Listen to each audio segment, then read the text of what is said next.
ഇമാം ഗസാലി റളിയല്ലാഹു അൻഹു അവിടുത്തെ മുകാശഫത്തുൽ ഖുലൂബ് എന്ന ഗ്രന്ഥത്തിൽ പറയുന്നു, നാളെ അതാ ആഖിറത്തിലേക്ക് ചെന്നെത്തി കഴിഞ്ഞാൽ അതാ ചില ആളുകളെ അവിടുന്ന് അതാ കൊണ്ടുവരപ്പെടും. അവരുടെ മുഖം പ്രകാശിക്കുന്ന നക്ഷത്രങ്ങളെ പോലെ ആയിരിക്കും.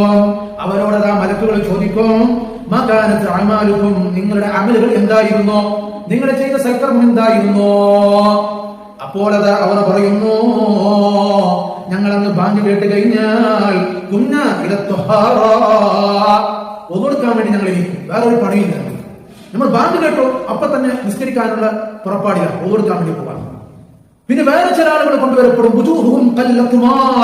അവരുടെ മുഖങ്ങൾ അതാ പ്രകാശിക്കുന്ന ചന്ദ്രനെ പോലെയാണ്. നക്ഷത്രങ്ങളെക്കാളും കുറച്ചും ഹൈ ക്വാളിറ്റിയിലുള്ളതാണല്ലോ ചന്ദ്രൻ. അപ്പൊ ചന്ദ്രനെ പോലെയാണ്. അപ്പോൾ അവരോട് ചോദിക്കപ്പെടും, നിങ്ങളുടെ അമൽ എന്തായിരുന്നു? അപ്പോൾ അവർ പറയുന്നത് എന്താണ്? ബാങ്ക് കൊടുക്കുന്നതിന് മുമ്പ് തന്നെ ഞങ്ങൾ ഒതുകൊടുത്ത് നിസ്കാരത്തിന് റെഡിയാവും. ബാങ്ക് കൊടുക്കുന്നതിന് മുമ്പ് തന്നെ ഒതുണ്ടാകും. ആ ബാങ്ക് ഞങ്ങൾ കേൾക്കുന്നത് ഒതുവോട് കൂടെയാണ്. വേറെ ചില ആളുകൾ